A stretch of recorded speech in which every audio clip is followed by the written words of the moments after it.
L'Europe se dirige droit vers un hiver démographique. Les données du problème sont simples à poser.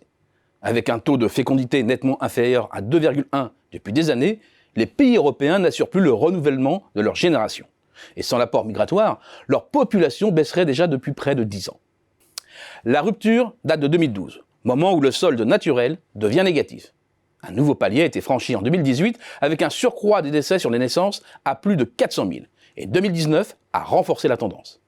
Selon les projections d'Eurostat, la bascule, c'est pour 2027, date à partir de laquelle la population des pays membres de l'Union européenne va commencer à décroître, pour finalement perdre un peu plus de 8 millions d'habitants à l'horizon 2050.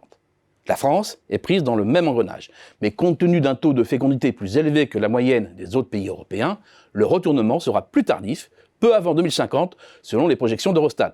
Certainement plus tôt, si la tendance récente à la baisse du nombre de naissances devait se confirmer. Ce tableau très sombre, il faut pourtant encore le noircir.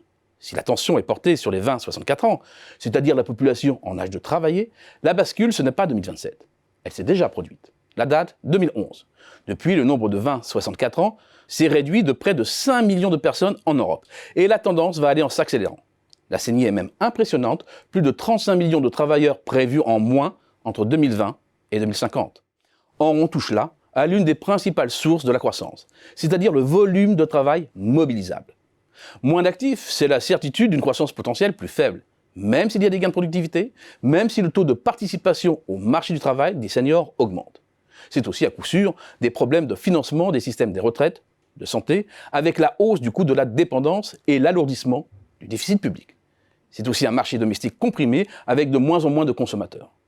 La France a bénéficié une fois de plus d'un peu de répit, mais elle n'échappe pas pour autant à la tendance de fond. Entamée en 2012, la descente de la population des 20-64 ans est contenue jusqu'à ce jour, mais s'accélérera au tournant de 2035, et ce sont finalement 1,73 million de travailleurs qui manqueront à l'appel d'ici 2050. Si les données du problème sont simples à poser, l'équation n'en est pas moins complexe à résoudre. Deux grandes catégories de solutions se dessinent. La première, externe, jouant sur la mobilité des facteurs. La seconde, interne, jouant sur la mobilisation des facteurs, avec pour première grande option l'immigration, jouer sur la mobilité des hommes donc. Bien qu'en général, la part des plus de 65 ans dans la population mondiale ne cesse de s'élever depuis le début des années 60, le vieillissement n'est pas uniformément réparti sur le globe.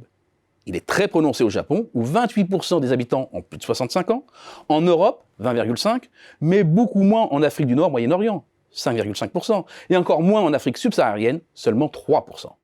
Accueillir des habitants venus du Sud dans les pays du Nord renforcerait donc l'offre de travail, avec néanmoins 3 séries d'obstacles à affronter. L'acceptation des populations locales des nouvelles vagues migratoires, la volonté d'une partie de la jeunesse des pays du Sud à vouloir effectivement s'installer dans les pays du Nord, et enfin l'adéquation des formations de ces jeunes aux besoins des pays accueillants. Deuxième grande option, jouer sur la mobilité du capital. Investir directement dans les pays jeunes et en croissance et bâtir de la sorte une rente qui bénéficie au financement de la dépendance.